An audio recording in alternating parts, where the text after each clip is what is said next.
Well, the Trump administration is reportedly looking to axe early access to economic data like the monthly jobs report. Currently, the Labor Department allows media outlets to receive the economic data about 30 to 60 minutes early, allowing them to draft a full-length article ahead of the official release. Bloomberg is reporting an announcement of the changes could come as soon as this week. For more on this, we're joined by Mattie Duppler, a senior fellow at the National Taxpayers Union. Mattie, always great to have you on the show. Why would the Trump administration look to make a change like this?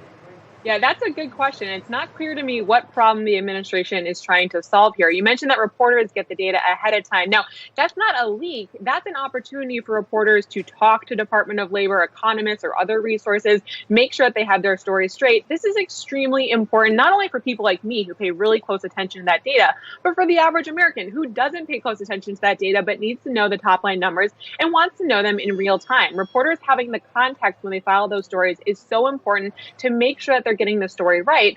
This would be a big change that I think would really affect the way Americans are able to understand and appreciate the data coming out of the administration. Yeah, and isn't it a way really for President Trump to control that narrative of the data numbers, and he can be the first one to tweet it out, to post it, his administration can, and then everybody else sort of has to follow and react? Well, sure. And the president already does this. You might recall last year, the president tweeted before the 8:30 a.m. release of those numbers, intimating that it was going to be a strong number. So the president already has access to this data. Further restricting it so that reporters can't file those stories ahead of time really doesn't do much to skew who has access to it. What it does do is create a lot of cleanup problems, I think, on the back end. And the challenge there is that you've got a lot of Americans who pay very close attention to the president's Twitter feed and what they see on cable news, and not a lot else. So having that kind of check and transparency where reporters are able to have access to this data to make sure the stories they're filing are correct, I think is a really important way to make sure that Americans are getting that data. They're getting in real time, but they're also getting that context that helps make it make sense. Mattie, I want to talk about Larry Kudlow. He was on TV just a few hours ago, and he said that Tax Cuts 2.0 could be unveiled later this year during President Trump's presidential campaign.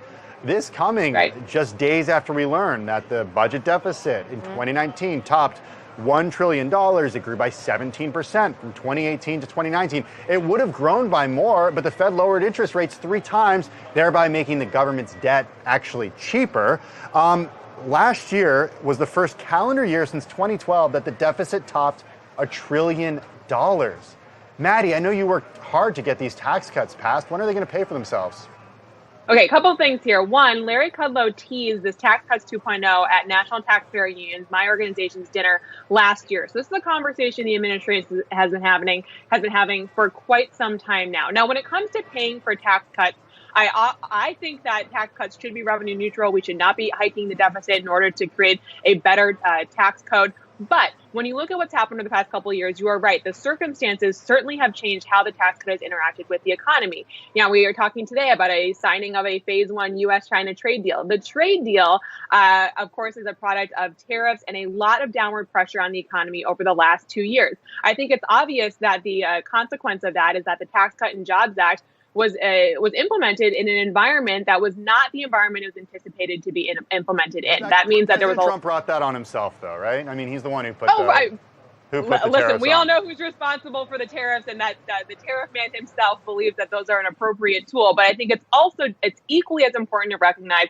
that tariffs are not paid by foreign countries; they are paid by Americans. So that is the tune of $80 billion of new taxes on the American family that received a sizable tax cut as a result of the Tax Cut and Jobs Act. But of course, if the commodities that you're buying and the inputs that you have in your business become more expensive, that tax cut becomes a lot less impressive to you and your family and your business. And that's certainly what happened with the trade war. Now, time will tell whether or not that was the temporary pain was worth the squeeze of the juice, right? Like if we see over the next couple of years that some of these institutional problems with China that U.S. businesses have complained about for decades start to get fixed, maybe that pain was worth it. But what we know now is that the casualty of an environment in which businesses cannot invest, there's too much uncertainty, and of course there's downward pressure on sentiment. we know the casualty of that was the Tax Cut and Jobs Act, because absent those trade pressures, I think we certainly would have seen much more business investment and a lot more favorable economic conditions that would have created a better environment for the Tax Cut and Jobs Act to really thrive. Well, Mattie, speaking of this trade deal, it looks like it will be signed imminently. We're going to go live now to the White House. Mattie, as always, thank you for joining us. That's Mattie Duppler, Senior Fellow at the National Taxpayers Union.